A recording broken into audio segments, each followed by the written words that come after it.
Buenas tardes al aula de cuarto año secundaria. El día de hoy vamos a continuar con el proceso dentro del, de los grandes acontecimientos del curso en la materia de Historia Universal, justamente de acuerdo al proceso histórico que ya hemos venido desarrollando. Ya la semana pasada estuvimos tratando acerca de del primer movimiento e ideología totalitaria que vendría a ser el nazismo. Disculpen, el fascismo. El día de hoy nos toca hablar acerca del nazismo alemán, cómo surge esta ideología política que va a convertir a Alemania y que va a levantar al Estado alemán de la ruina que generó o el fracaso que generó la Primera Guerra Mundial. Justamente este personaje ícono dentro del nazismo vendría a ser Adolf Hitler, el cual va a tener la misión de llevar a Alemania, ¿no?, a una segunda guerra mundial con el fin de expandir sus dominios, ¿correcto? Entonces, vamos a comenzar. A ver, chicos, concepto, ¿no? El nazismo es una ideología o movimiento político que surgió en Europa entre las dos guerras, después de la Primera Guerra Mundial y antes de la Segunda Guerra Mundial, ¿correcto? A causa de la caótica crisis que sufría Alemania. Este personaje aparece para levantar los ánimos y sobre todo la identidad del nacionalismo que se estaba perdiendo dentro del territorio de Alemania tras el fracaso de la Primera Guerra. El nazismo surge en el año 1920 hasta lo que vendría a ser todo el transcurso de la Segunda Guerra Mundial, ¿no?, la cual estalló en el año 1939. Causas. Las causas del nazismo las vamos a estructurar en tres segmentos importantes. Primero, la causa económica, ¿no? Después de la guerra, después de la Primera Guerra Mundial, ¿no?, básicamente se produjo una situación muy paupérrima para el Estado alemán, ya que eh, la guerra trajo consigo la desaparición total de todas las industrias que se habían levantado en Alemania antes de la Primera Guerra Mundial. Y el fracaso de Alemania prácticamente fue, ¿no?, un territorio en ruinas. Al no haber industrias, al no haber producción, generó desempleo prácticamente debido a la caída del nivel económico del Estado alemán, ¿no? Las industrias en ruinas y el 80% de los alemanes prácticamente desempleados, ¿correcto? La pobreza fue un indicador muy grave en estas circunstancias, ya que el alza de los precios debido a los pocos productos que existían en el mercado, producidos a causa de la Primera Guerra Mundial, generó escasez de productos, ¿no? Al haber muy escasos productos, el costo de los productos empieza a subir, generándose una inflación tremenda. Por adquirir un producto tan pequeño, se requería de mucho dinero. Y gran parte de las familias no tenía esa disposición de dinero, no tenía la condición económica para poder adquirir productos.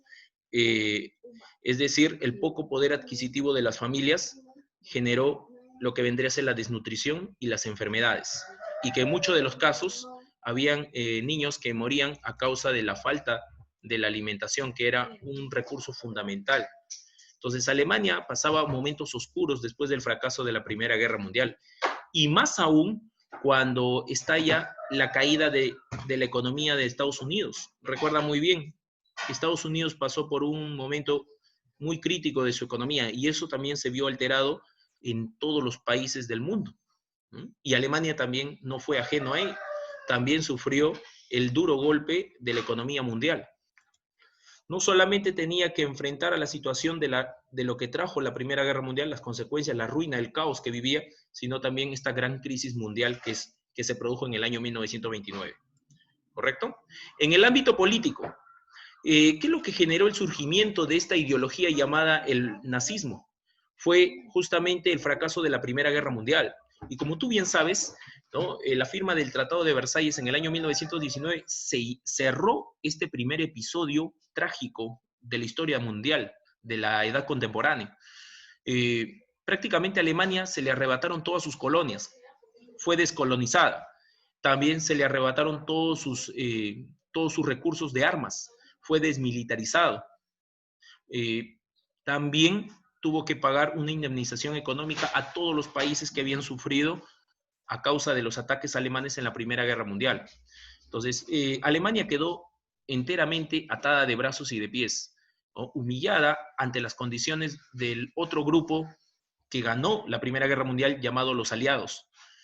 Entonces, ¿qué sucedía en Alemania? Prácticamente Alemania, el emperador, el Kaiser Guillermo II, renunció a su cargo, fue destituido de su cargo, y es por ello que en Alemania se va a establecer un nuevo sistema político que vendría a ser la república. Ya no bajo el poder de un emperador o de un rey, en este caso bajo un presidente democrático, elegido por la población. Justamente es así como inicia la República de Weimar. ¿Por qué se le dice República de Weimar? Porque para aquellos tiempos, después de la Primera Guerra Mundial, la ciudad de Berlín, que era la capital de Alemania, había quedado bombardeada en ruinas. Y una de las ciudades que poco había sufrido después de la Primera Guerra Mundial había sido Weimar. Es ahí donde se va a establecer el poder ejecutivo, el Palacio de Gobierno. Por eso se le dice la República de Weimar, haciendo referencia a aquella ciudad que todavía siguió en pie, ¿no? Que sufrió menos ataques después de la Primera Guerra Mundial, ¿correcto? Entonces es ahí donde se va a establecer este nuevo gobierno.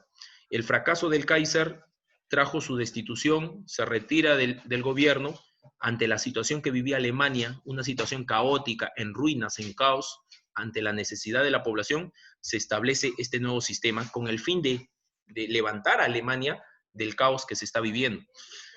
¿Quiénes fueron los presidentes que gobernaron durante esta pequeña república? Digo pequeña república porque solamente fueron 2 presidentes antes de la llegada de Adolf Hitler, ¿correcto? Los gobiernos, justamente el primer presidente de esta república en Alemania fue Friedrich Ebert. Friedrich Ebert se convertiría en el primer presidente de esta república, el cual también va a tener la labor de firmar justamente la rendición de Alemania en la Primera Guerra. Él fue quien firmó en el famoso armisticio de Compiègne, que se estableció en Francia. ¿Te acuerdas? En ese ferrocarril donde los franceses se reunieron justamente con el presidente de Alemania para firmar la rendición. Alemania se rendía en la Primera Guerra Mundial, agachaba la cabeza al fracaso de la Primera Guerra, ¿correcto? Y el segundo presidente de esta pequeña república, antes de la llegada de Adolf Hitler, fue Pablo Hindenburg. Pablo Hindenburg fue un gran general que participó en la Primera Guerra Mundial, y debido a su alto reconocimiento, a su gran labor en la Primera Guerra Mundial, él también se va a convertir en presidente después de la muerte del primer mandatario, Federico Ebert. Entonces, Pablo Hindenburg fue elegido en 2 ocasiones presidente de la República, de manera consecutiva. En la primera, se tuvo que enfrentar a un candidato también muy conocido, el general Erich Ludendorff, que también participó en la Primera Guerra Mundial. Te acordarás en esas 2 épicas batallas donde Alemania le gana a Rusia, en la famosa batalla de Tannenberg y en la famosa batalla de los lagos Masurianos. Claro, ellos 2 participaron en la guerra y ahora están postulando a ser presidentes. Y Hindenburg fue quien ganó la primera elección. El segundo periodo donde Hindenburg fue elegido presidente de manera consecutiva, se enfrentó a Adolf Hitler. Hindenburg le gana las elecciones debido a su gran trayectoria como militar, como político, como héroe, como una persona simbólica dentro de Alemania. Pero Hitler no se va a quedar con los brazos cruzados y va a presionar para convertirse en el ministro de Pablo Hindenburg. Y eso ya lo vamos a ver durante el trayecto, durante la historia de Adolf Hitler en esta clase del día de hoy. ¿Correcto? Entonces, esa es la nueva vida que va a pasar el territorio alemán, con el fin de tratar de restablecerse como nación después del golpe sufrido en la Primera Guerra Mundial. Ahora, pero la República de Weimar, tanto con el presidente Federico Ebert, y con el presidente Hindenburg, no solucionaron las necesidades, no atendieron las necesidades y mucho menos mejoraron la condición de Alemania. Todo lo contrario, Alemania seguía en ruinas, Alemania seguía sometida bajo los países aliados después del fracaso de la Primera Guerra Mundial. Entonces, estas fueron las causas que dieron origen a esa ideología llamada el nazismo, ¿no? Que va a levantar al pueblo en función a su propia iniciativa, a su propia identidad. En la causa social, ¿no? Uno de los factores elementales que motivaron al surgimiento del nazismo fue la pérdida de identidad, la pérdida del nacionalismo. Después del fracaso de la Primera Guerra Mundial, Alemania y sus habitantes quedaron sumergidos prácticamente en una autoestima por lo bajo. Prácticamente Alemania y sus habitantes, los ciudadanos, los pocos sobrevivientes que quedaron, no tenían esperanzas de que Alemania se iba a recuperar de este mal momento sufrido después de la Primera Guerra Mundial.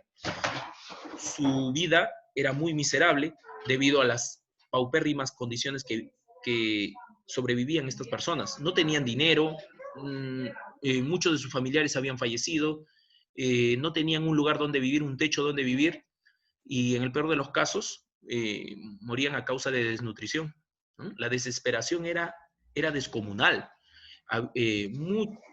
Muchos civiles se levantaron e inclusive exigieron al nuevo gobierno, a la República de Weimar, al presidente Friedrich Ebert, exigieron grandes cambios para que nuevamente se restableciera el Estado alemán, que había sufrido un duro golpe.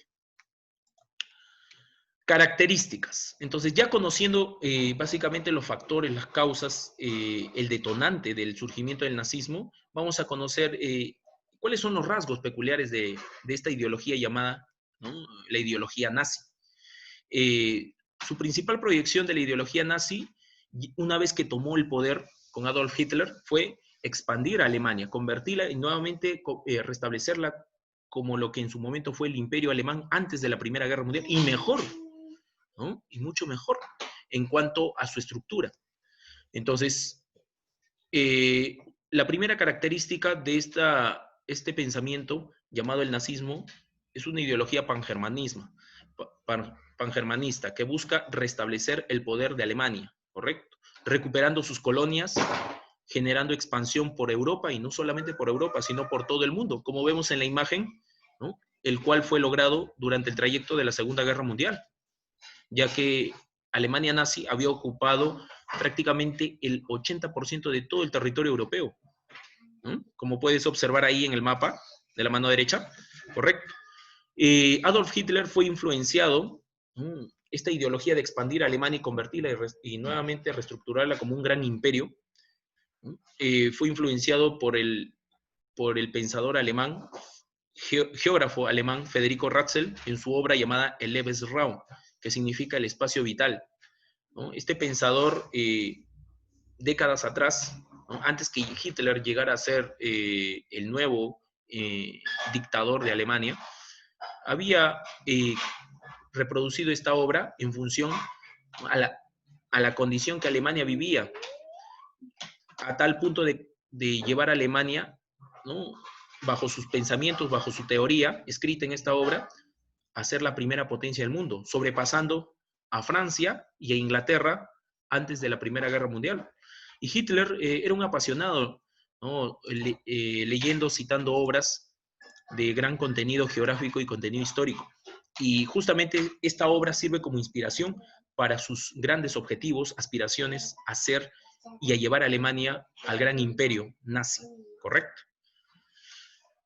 Ahora, la ideología nazi también es antisocialista, ¿no? Es debido a que tiene fuerte oposición a los pensamientos de los partidos rojos, ¿no?, al socialismo que había nacido en la Unión Soviética, en la URSS, ¿correcto? Ya que los socialistas incentivaban una revolución, incentivaban un cambio, y Hitler tenía un pensamiento contrario a los socialistas. Al igual que Mussolini pensaba que un cambio no se genera por violencia, no se genera estableciendo una revolución, disturbios, sino en función a medidas más protocolares, más diplomáticas, muy inteligentes, incentivando a la propia población a levantar los ánimos y a construir una nueva nación de las cenizas, del caos, de las ruinas. Entonces, ese es el pensamiento contrario al socialismo justamente de Adolf Hitler, y que va a convertir al pueblo de Alemania en un gran imperio durante el trayecto de la Segunda Guerra Mundial.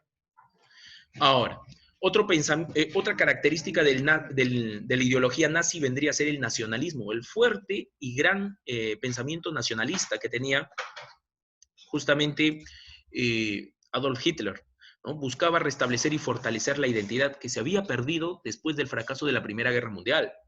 El pensamiento de Adolf Hitler estaba basado en que Alemania estaba compuesta por una raza superior, una raza llamada Aria, la cual tenía que someter a las razas inferiores a través, ¿no? A través de una guerra, a través de una imposición militar. Es así que su teoría de Adolf Hitler de la raza superior se hizo muy característica de una persona de tez blanca, de cabello claro, de una figura muy esbelta, fornida, ¿no? Ese es el hombre alemán, el hombre vigoroso, el hombre casto que tiene que dominar el mundo. Entonces, en muchos de los casos no contrastaba con la personalidad de Adolf Hitler, porque Hitler no cumplía con esas condiciones. Pero ¿quién iba a contradecir a Adolf Hitler si él era el líder de este pensamiento? ¿Correcto? Ahora, también la ideología nazi es un pensamiento, es una corriente xenofóbica, ya que había mucho rechazo a personas extranjeras que vivían en Alemania, sobre todo a los judíos, ya que Adolf Hitler se ensaña con esta comunidad racial debido a que él como soldado, porque él sirvió en la Primera Guerra Mundial, Adolf Hitler, le echa mucho la culpa a los judíos que también fueron reclutados por el ejército alemán para participar en la Primera Guerra Mundial. Pero los judíos no cumplieron la misión que los alemanes les encomendaron. Todo lo contrario, muchas veces los judíos desertaron, no se sentían identificados con Alemania, a pesar de que Alemania le había dado un techo, le había dado un territorio para que puedan vivir. A pesar de eso, los judíos en la Primera Guerra Mundial no supieron representar al Estado alemán. Es por ello que Hitler dice, ¿no? Si no se hubiese reclutado a los judíos para participar en la Primera Guerra Mundial, hubiésemos evitado tantas muertes de verdaderos alemanes. Es por ello de ahí que nace el rechazo ante los judíos, ¿no? A eso se le llama un pensamiento antisemita, ¿no? Erradicar a los judíos porque es el cáncer de la sociedad.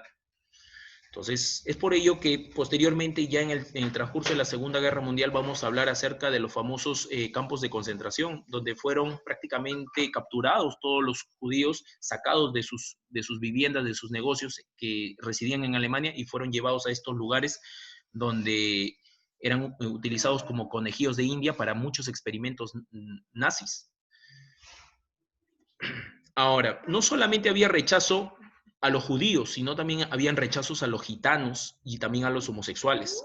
Entonces, básicamente el pensamiento de Adolf Hitler era de, ¿no?, ser una sociedad perfecta, ¿no? No de fracasos, no de imperfecciones, sino llevar a Alemania a ser una sociedad que lidere en el mundo y que tenga una gran repercusión en todas las sociedades mundiales.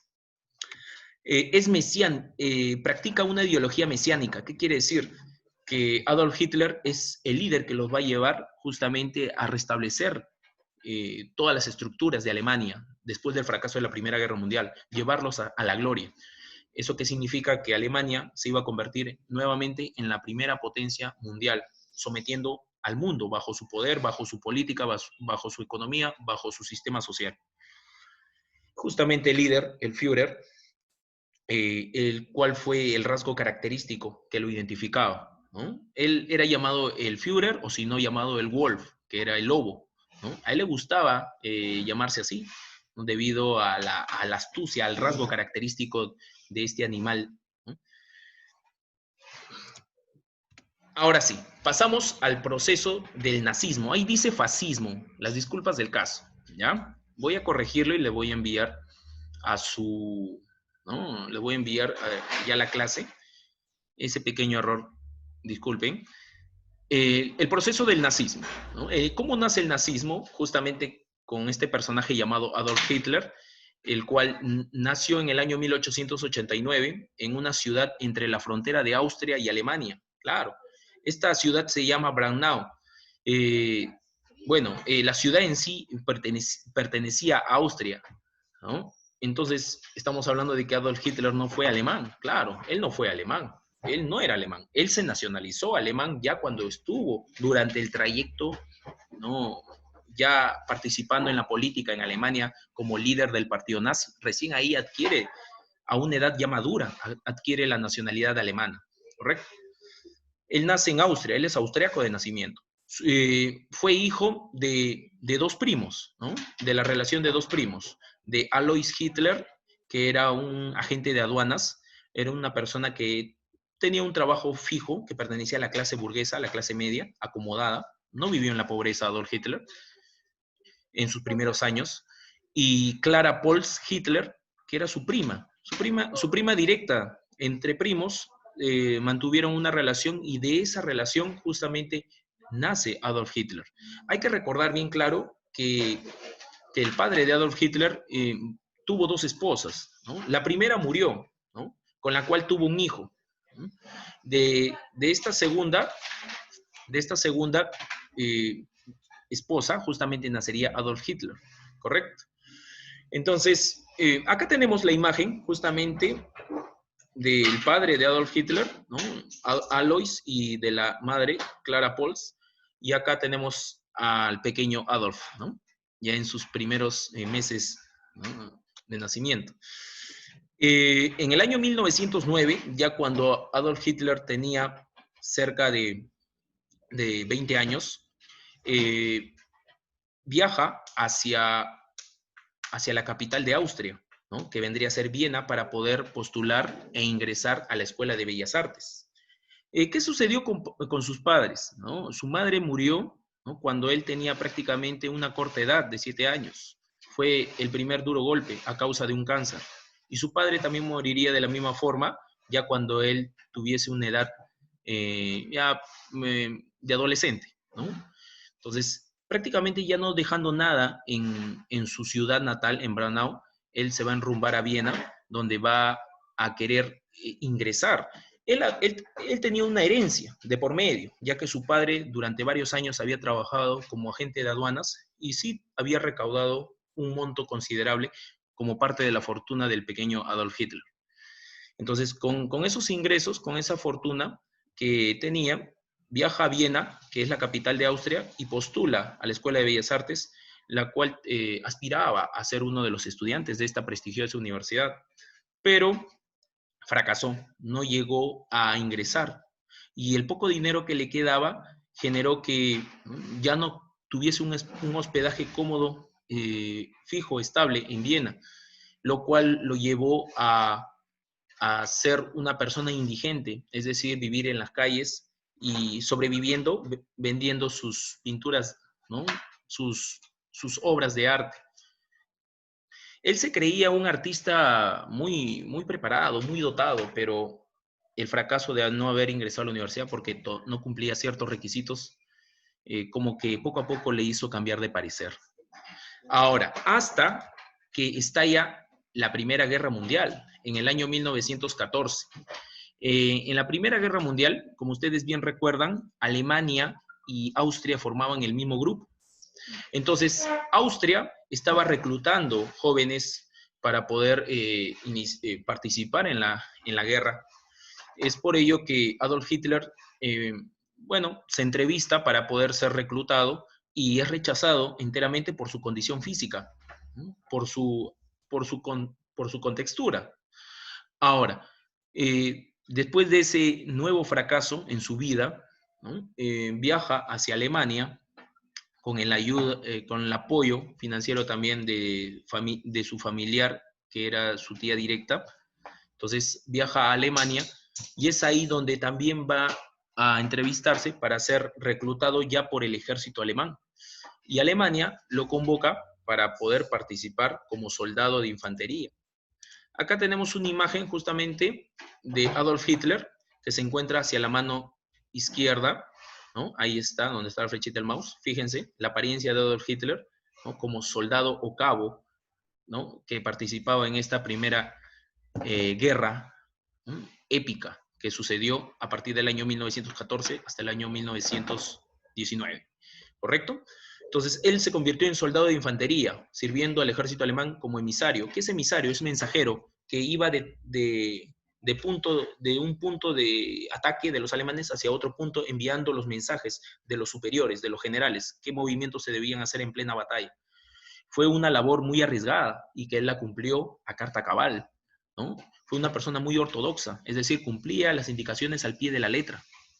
Y por ello que fue condecorado con la máxima distinción de un soldado de infantería, o sea, de un cabo, que es la Cruz de Hierro, debido a su ardua labor. E inclusive, después se cuentan muchas leyendas acerca, se trata de exaltar la imagen de Adolf Hitler, ¿no? Contándose muchas leyendas, y una de ellas es que ¿no? Se habla de que Adolf Hitler fue quien capturó a 15 soldados franceses y evitó la muerte de 3 soldados alemanes, ya que los 15 soldados franceses tenían atrapados a estos soldados, disculpen, que los 15 soldados franceses tenían atrapados o tenían como prisioneros a los 3 soldados alemanes, y Adolf Hitler logra liberarlos. Es por ello su distinción. Entonces, la distinción de la Cruz de Hierro fue un símbolo de un acto heroico que él había realizado. ¿Mm? Pero son leyendas, son mitos que se cuentan acerca de este personaje con tal de exaltar su imagen, sobre todo cuando ya fue el máximo dictador de Alemania. Ahora, ¿cuál fue su salida durante la guerra de Adolf Hitler? Ya que cae en la batalla de Somme, justamente en la cual yo les comenté, en la cual los ingleses trajeron esta herramienta llamada el gas mostaza, y que le llegó a alcanzar a Adolf Hitler, generándole ¿no? prácticamente una parálisis en parte de su cuerpo.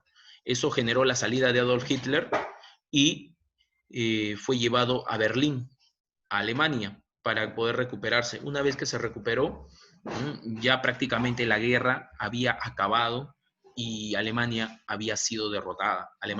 Alemania había caído. Esa fue la frustración de Adolf Hitler de no culminar con el proceso participando en la guerra. ¿Mm? Y ese sentimiento de impotencia lo va a consumir a tal punto de que lo va a transmitir en función a sus pensamientos ideológicos. Una vez que se recuperó, él siguió residiendo en Alemania. En Alemania, él va a continuar muy aferrado al ámbito militar, pero ya como un policía de investigación. Y una de sus misiones como policía de investigación, debido a la crisis que se estaba viviendo en Alemania y que el pueblo necesitaba un cambio, a pesar de que ya la nueva República de Weimar se había establecido, habían partidos socialistas que estaban incentivando a la población a generar una revolución, ¿no? Y la policía asignó a Hitler como un policía en secreto para que vaya a investigar qué es lo que traman estos grupos socialistas que están organizándose y que están incentivando a la población a generar una gran revuelta.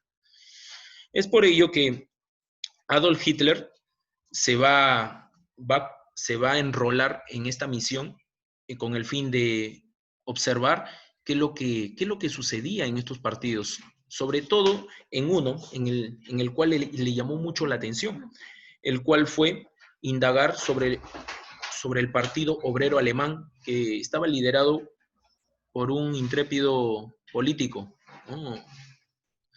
llamado Anton Draxler. Es ahí donde en uno de los bares de Múnich se llega a infiltrar entre esa pequeña reunión de los integrantes de este Partido Socialista y llega a identificarse mucho con los pensamientos de este personaje, a tal punto de que tanto es la identificación con este partido que llega a integrarse y deja de lado su vida como militar. Y una vez que llega a asistir constantemente, forma parte de uno de los integrantes más de este partido. Y a él también le dan la oportunidad de dirigir uno de los grandes coloquios de este partido, que siempre se congregaban en uno de los bares de Múnich, y donde le dan la palabra para poder opinar, ¿no? Acerca de los pensamientos, qué es lo que se debe hacer con o qué es lo que se debe proponer para un cambio en Alemania, ya que Alemania está viviendo los peores años de su historia. Y es ahí donde empieza a deliberar todo un discurso, ¿no? De sentimiento, de frustración, de odio, de rechazo y de venganza.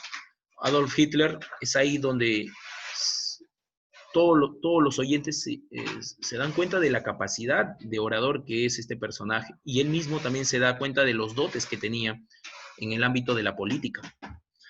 Entonces fue poco a poco descubriendo su gran capacidad, no solamente de llegar al público, sino también de llegar a convencer en función a sus pensamientos, que eran compartidos, ¿correcto? Ya para el año siguiente, para el año 1920, él llega a convertirse en el máximo representante del partido obrero, ¿no? A tal punto que Anton Draxler, que era el antiguo líder, le cede, ¿no?, el liderazgo del partido obrero. Y Hitler llega a ser el jefe, ¿no?, el líder, la cabeza de este partido, a tal punto que lo va a reformar con un nuevo nombre, configuración, que vendría a ser el Partido Obrero Nacional Socialista de Alemania, ¿no?